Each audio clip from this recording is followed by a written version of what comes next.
Fase yang keempat ini fase yang penuh dengan kekacauan. Fase yang penuh dengan penindasan. Penindasan ada di mana-mana.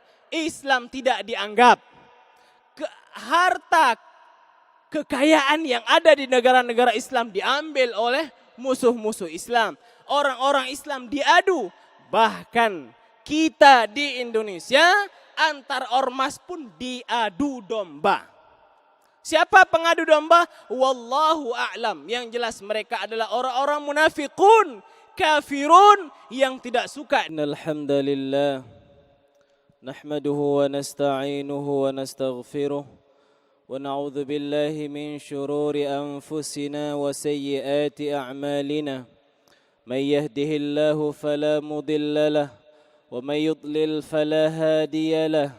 أشهد أن لا إله إلا الله وحده لا شريك له وأشهد أن محمدا عبده ورسوله لا نبي بعده اللهم صل وسلم على هذا النبي الكريم محمد صلى الله عليه وسلم وعلى آله وصحبه أجمعين أما بعد أيها الناس أوصيكم ونفسي بتقوى الله وطاعته لعلكم تفلحون قال الله تعالى في كتابه الكريم أعوذ بالله من الشيطان الرجيم يا أيها الذين آمنوا اتقوا الله حق تقاته ولا تموتن إلا وأنتم مسلمون يا أيها الذين آمنوا اتقوا الله وقولوا قولا سديدا يصلح لكم أعمالكم ويغفر لكم ذنوبكم ومن يطع الله ورسوله فقد فاز فوزا عظيما صدق الله العظيم أيها الحاضرون رحمكم الله. Marilah kita meningkatkan ketakwaan kita kepada Allah dengan melaksanakan segala perintah Allah dan menjauhi segala larangannya. Imtithalu awamirillah wajtinabu nawahi. Karena bekal yang paling baik adalah taqwa. Wa tazawwadu fa inna khairaz zadit taqwa. Hadirin sidang jamaah Jumat yang dirahmati oleh Allah Subhanahu wa taala. Bersyukur kita kepada Allah Subhanahu wa taala karena Allah masih memberikan anugerah yang begitu banyak kepada kita. Dengan anugerah, dengan nikmat pemberian Allah Subhanahu wa taala tersebut, kita masih bisa melaksanakan segala aktivitas, memperbaiki pengabdian kita kepada Allah dan memohon ampun dari segala dosa dan khilaf yang pernah kita lakukan. Berselawat kita kepada Rasulullah sallallahu alaihi wasallam, kepada keluarga dan sahabat beliau. Mudah-mudahan dengan memperbanyak selawat, mengikuti sunnah-sunnah beliau, insya-Allah kita akan selamat di dunia sampai di akhirat, dan di akhirat nanti kita akan mendapatkan syafaat dari Rasulullah sallallahu alaihi wasallam. Ikhwatal iman rahimakumullah. Rasulullah sallallahu alaihi wasallam memberitakan kepada kita sebuah berita atau bisyarah, berita gembira kepada kita. Hadis yang diriwayatkan oleh Imam Ahmad dan Baihaqi yang disahihkan oleh Imam Albani. Rasul sallallahu alaihi wasallam bersabda, "Takunun nubuwwatu fikum ma syaa Allahu an takun." ثم يرفعها إذا شاء أن يرفعها ثم تكون خلافة على منهاج النبوة فتكون ما شاء الله أن تكون ثم يرفعها إذا شاء أن يرفعها ثم تكون ملكا عاضا فيكون ما شاء الله أن يكون ثم يرفعها إذا شاء أن يرفعها ثم تكون ملكا جبرية فتكون ما شاء الله أن تكون ثم يرفعها إذا شاء أن يرفعها ثم تكون خلافة على منهاج النبوة ثم سكت. Hadis rawahu Ahmad wal Baihaqi. Hadirin sidang jamaah Jumat yang dirahmati Allah Subhanahu wa taala. Hadis tersebut adalah hadis yang disampaikan oleh Rasulullah sallallahu alaihi wasallam tentang pembahagian zaman semenjak Rasulullah diutus sebagai nabi sampai masa akhir zaman. Dalam hadis tersebut Rasulullah sallallahu alaihi wasallam mengatakan bahwa zaman itu ada 5. Yang pertama zaman an-nubuwah, ahdun nubuwah. Yang kedua al-khilafatu ala minhajin nubuwah. Zaman yang kedua adalah khilafah berdasarkan konsep nubuwah.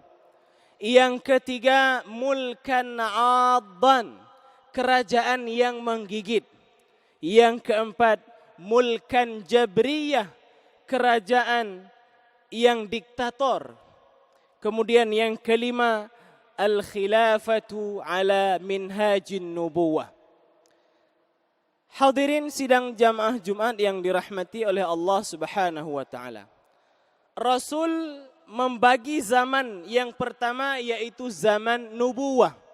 Zaman di mana Nabi diutus oleh Allah Subhanahu wa taala untuk menyempurnakan akhlak manusia. Kemudian zaman ini berakhir dengan meninggalnya Rasulullah sallallahu alaihi wasallam. Pada zaman ini Rasul sallallahu alaihi wasallam telah berhasil mendidik lebih kurang 120.000 sahabat.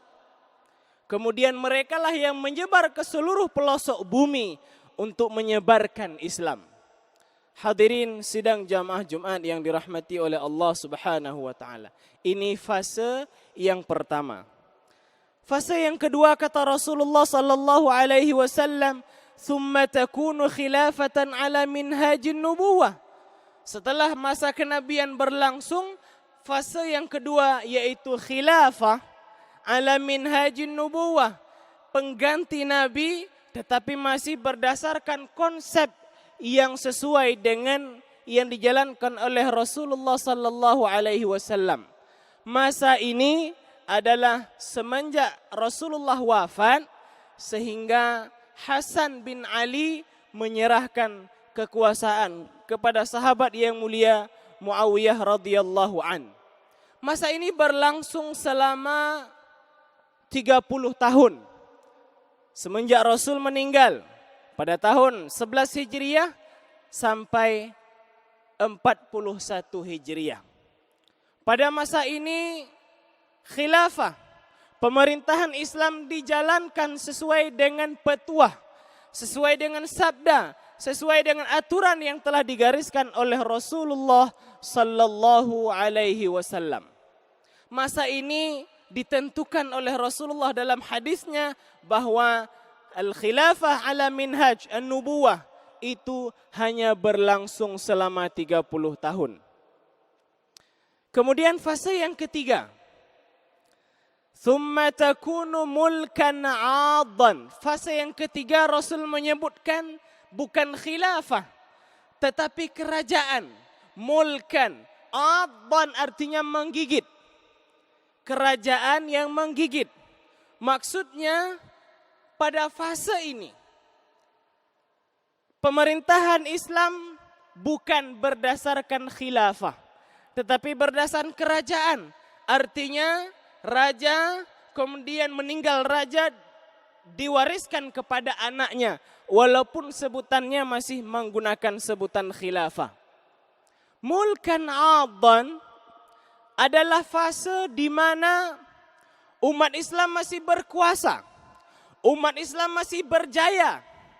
Tetapi ada saatnya naik dengan pemimpin yang adil, tetapi ada juga jatuh dengan pemimpin yang zalim. Fase yang ketiga ini berlangsung lama. Bahkan ahlu sejarah menyebutkan bahwa pada fase yang ketiga ini, kerajaan yang menggigit itu ada 3 kekhalifahan. Yang pertama, Khalifah Amawiyah atau Khilafah Umayyah. Yang kita kenal misalnya ada seorang khalifah yang sangat terkenal, Umar bin Abdul Aziz. Kemudian ada kekhalifahan Khilafah Al-Abbasiyah. kita mengenal ada Harun ar-Rasyid. Kemudian Khilafah al-Utsmaniyah, Khilafah Turki Utsmani, yang salah satu khalifahnya kita mengenalnya adalah Muhammad Al-Fatih yang menaklukkan Konstantinopel. Ikhwatal iman rahimakumullah. Masa fase yang ketiga ini panjang. Sampai ke Eropa.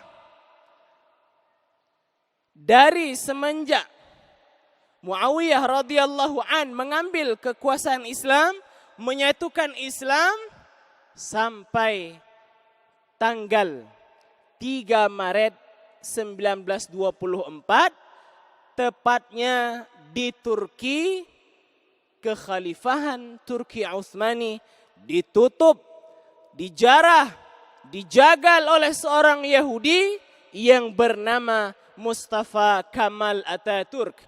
Resmi tanggal 3 bulan 3 1924 tidak ada lagi kekhalifahan Islam. Setelah itu kaum muslimin bercerai-berai bagai ayam kehilangan induknya. Yang satu diadu domba dengan yang lainnya. Kekuasaan ada pada penjajah. Walaupun negara tersebut sudah merdeka, pada hakikatnya kekuasaan masih ada di tangan penjajah. Fase yang ketiga ini tutup, berakhir dengan berakhirnya khilafah Turki Utsmani di Turki. Setelah itu tidak ada lagi khilafah dan tutuplah, selesailah fase yang ketiga yang disebut oleh Rasulullah sallallahu alaihi wasallam mulkan 'addan. Ada kejayaan.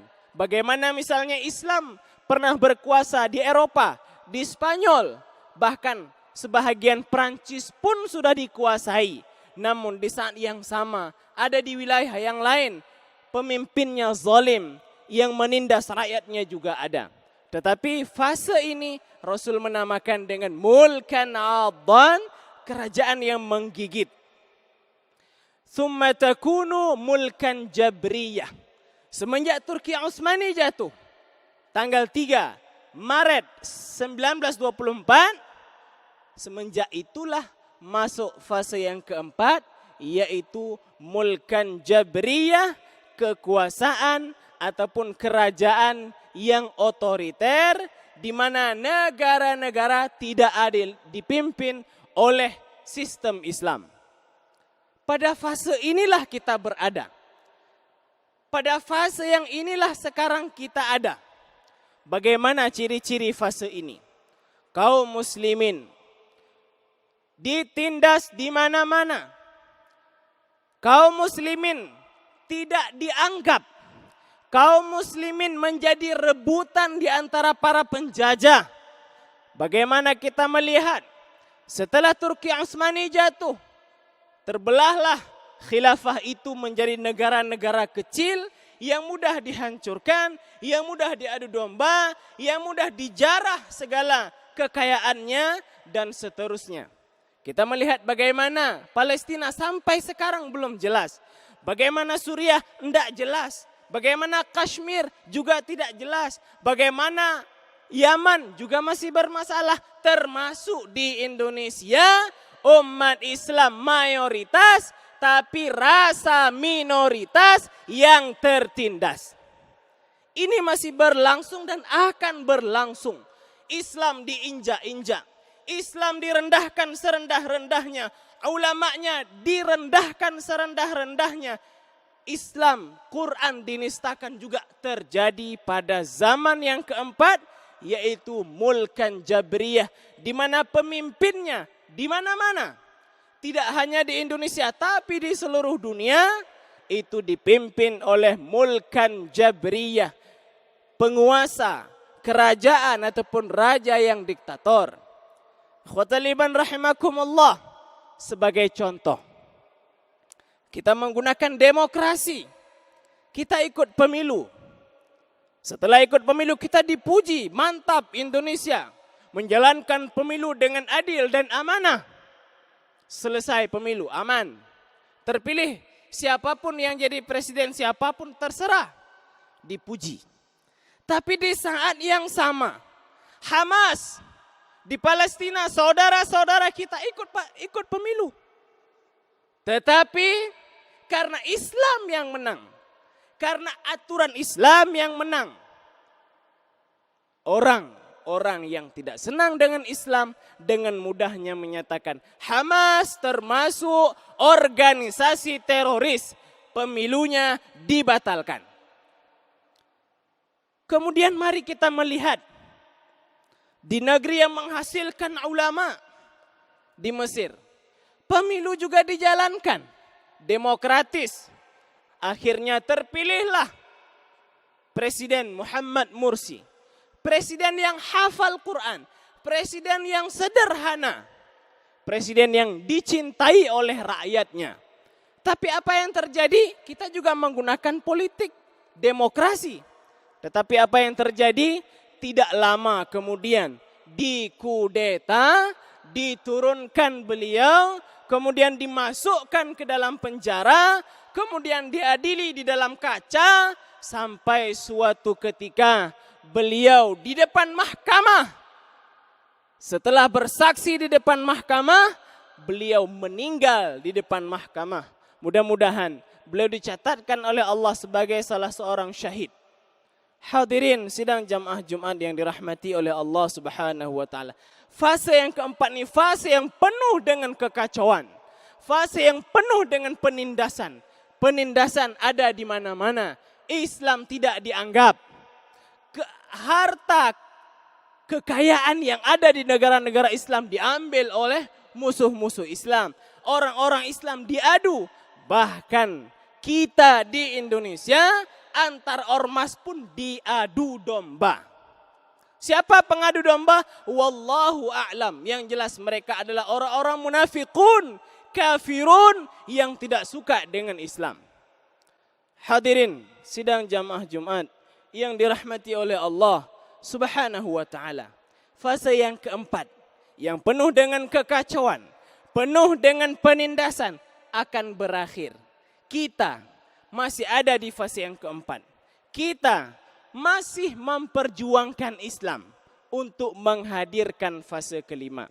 Namun, ikhwatal iman rahimakumullah, walaupun penindasan, walaupun kekejaman, walaupun kriminalisasi terjadi pada zaman ini, namun berita baiknya adalah pada zaman ini, di akhir periode yang keempat ini, umat Islam banyak yang tersadarkan untuk kembali kepada Al-Quran dan Sunnah.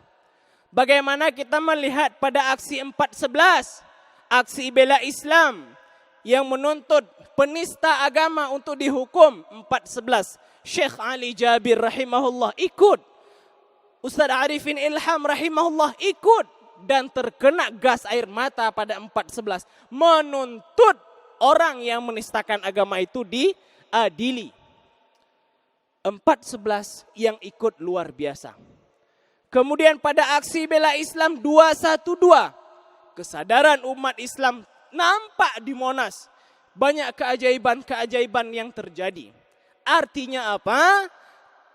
Islam, umat Islam sudah tersadar untuk membela agamanya. Umat Islam sudah mulai sadar untuk kembali mengamalkan Al-Quran dan Sunnah.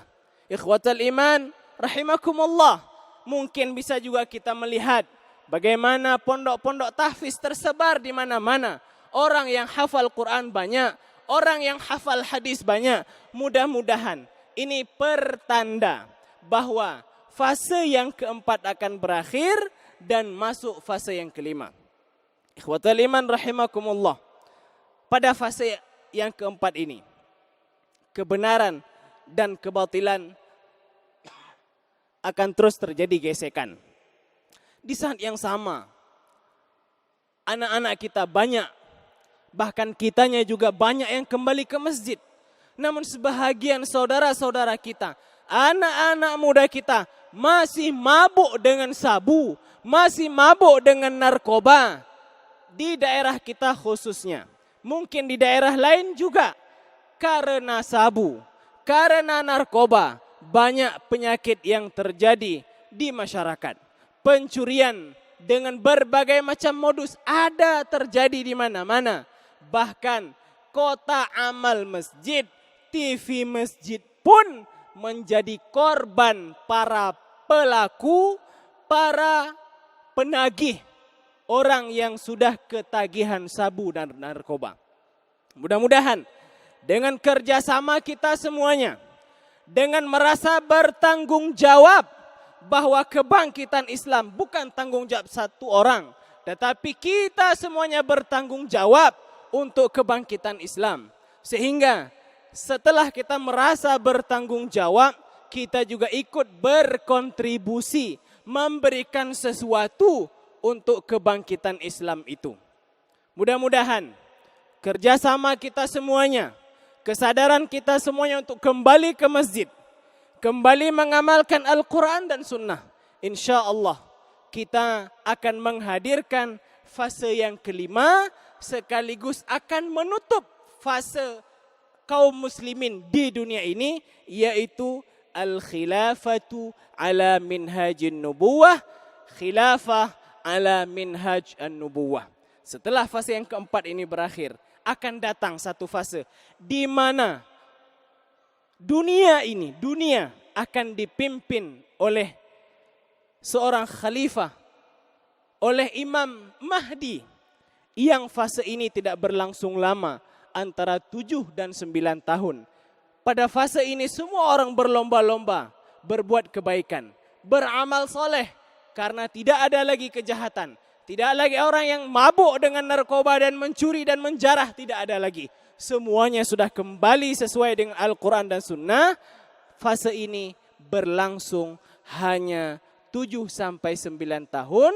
Setelah itu datanglah angin yang lembut, akan membuat semua kaum muslimin meninggal ketika itu. Setelah itu tidak ada lagi kaum muslimin. Kenapa?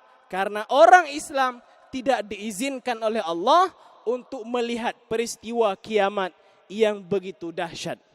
Setelah itu tidak lama akan terjadi kiamat. Ikhwatul Islam rahimakumullah. Mudah-mudahan fase yang keempat ini, mari berjuang, mari kembali kepada Al-Quran dan Sunnah, mari merasa bertanggung jawab dan berkontribusi sesuai dengan kapasitas kita masing-masing untuk menghadirkan kejayaan Islam insyaAllah. Barakallahu li wa lakum fil Quranil Azim wa nafa'ani wa iyyakum bima fihi minal ayati wa dhikril hakim wa taqabbala minni wa minkum tilawatahu innahu huwas sami'ul basir.